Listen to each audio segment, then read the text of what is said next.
அஸ்ஸலாமு அலைக்கும். இன்றைக்கி வந்து லஞ்ச் பாக்ஸ்க்கு வந்து ரொம்ப சிம்பிளான ஒன் பாட்டில் சாம்பார் குயிக்காக எப்படி வைக்கலான்னு பார்த்துடலாமா? அதுக்கு வந்து 2 கப் வந்து சாம்பார் பருப்பு எடுத்துக்கோங்க. அது வந்து நல்லா வாஷ் பண்ணிக்கோங்க. இப்போ நல்லா வாஷ் பண்ண பருப்பில் சின்ன வெங்காயம், பூண்டு, பச்சை மிளகா அது எல்லாமே ஆட் பண்ணுங்கள். ஆட் பண்ணிவிட்டு ஒரு டம்ளர் தண்ணியுமே ஆட் பண்ணிக்கோங்க. அதில் வந்து கொஞ்சமாக வந்து சீரகம் ஆட் பண்ணிக்கோங்க. ஆட் பண்ணிவிட்டு சின்னதாக பெருங்காய கட்டி ஆட் பண்ணிவிட்டு ஒரு 2 கொஞ்சமாக வந்து நல்லெண்ணெய் ஆட் பண்ணிக்கோங்க. 2 தக்காளி ஆட் பண்ணிவிட்டு இப்போ வந்து அதை நல்லா ஒரு 3 விசிலுக்கு நல்லா வேக வச்சு எடுத்துக்கோங்க. இப்போ சைடில் வந்து சாம்பாருக்கு காம்பினேஷன் எப்போவுமே பொட்டேட்டோ ஃப்ரை தான். அதுக்கு வந்து பேனில் எண்ணெய் ஊற்றிட்டு பூண்டு பல் நல்லா நச்சுட்டு ஆட் பண்ணிக்கோங்க. அதையுமே ஆட் பண்ணிவிட்டு கொஞ்சம் பெருங்காயத்தூள், கருவேப்பிலை அதை ஆட் பண்ணிவிட்டு கட் பண்ண வந்து உருளைக்கிழங்குமே ஆட் பண்ணுங்கள். உருளைக்கிழங்கு ஆட் பண்ணிவிட்டு கொஞ்சமாக தேவையான அளவு உப்பு, தேவையான அளவு வந்து மிளகாய்த்தூள், ஒரு 1/2 டீஸ்பூன் வந்து மல்லித்தூள் ஆட் பண்ணிவிட்டு இப்போ நல்லா வந்து மிக்ஸ் பண்ணுங்கள். நல்லா மிக்ஸ் ஆனதுக்கப்புறம் இப்போ மூடி போட்டு அது சைடில் வந்து குக் ஆகட்டும். இப்போ நம்மளுக்கு வந்து பருப்புமே நல்லா ஓரளவுக்கு நல்லா வெந்திருக்கும். இப்போ அதில் வந்து காய்கறி ஆட் பண்ணிக்கலாம். அன்றைக்கி வந்து நான் அவரைக்காய், சௌச்சௌ, முருங்கைக்காய் இது 3 தான் ஆட் பண்ணேன். அதில் வந்து சாம்பார் பொடி, மஞ்சத்தூள், மிளகாத்தூள் இதெல்லாம் ஆட் பண்ணிவிட்டு மல்லித்தூள் கொஞ்சமாக ஆட் பண்ணிக்கோங்க. உப்பு கொஞ்சமாக ஆட் பண்ணிவிட்டு கருவேப்பிலையும் ஆட் பண்ணிவிட்டு இப்போ கொஞ்சமாக ஒரு 1/2 கிளாஸ் தண்ணியுமே ஆட் பண்ணுங்கள்.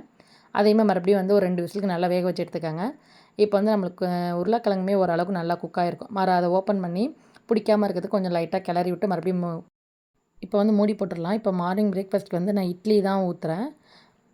ஏன்னா பசங்களுக்கு வந்து சாம்பார்னால கொஞ்சம் இட்லி வச்சா கொஞ்சம் வேலையுமே குயிக்காக முடிஞ்சுன்னு சொல்லிவிட்டு இட்லி ஊற்றி அதையுமே மூடி போட்டு இப்போ வந்து உருளைக்கிழங்குமே ஓரளவுக்கு நல்லா ஃப்ரை ஆயிரும். இப்போ வந்து நம்ம மூடி ஓப்பன் பண்ணியே கொஞ்சம் நல்லா வந்து ஸ்லோ ஃப்ளேம் வச்சு கொஞ்சம் அளவுக்கு நல்லா ஃப்ரை பண்ணுங்கள். ஏன்னா உருளைக்கிழங்கு அப்போ தான் கிறிஸ்பியாக நல்லா மொறுமொறுன்னு வரும்.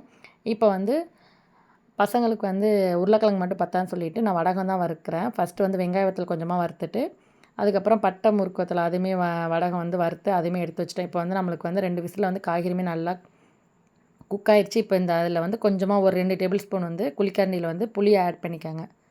புளி ஆட் பண்ணிவிட்டு கொஞ்சமாக வந்து செக் பண்ணி பாருங்கள். உப்பு பத்தலைன்னா உப்புமே இன்னும் கொஞ்சம் ஆட் பண்ணிவிட்டு இப்போ ஓரளவுக்கு நல்லா பச்சை வாசனை போகிறதுக்கு நல்லா கொதி வந்ததுக்கப்புறம் இப்போ அதுக்கு வந்து தாளிப்பு விட்டுறலாம். அதுக்கு 2 டேபிள் ஸ்பூன் வந்து எண்ணெய் ஆட் பண்ணிவிட்டு நான் கறி வடை ஆட் பண்ணியிருக்கேன். உங்களுக்கு கறி வடை இல்லைன்னா கடுகு, சின்ன வெங்காயம், சீரகம் இதெல்லாம் வெந்தயம்லாம் ஆட் பண்ணி அதையுமே நல்லா ஃப்ரை பண்ணிக்கோங்க.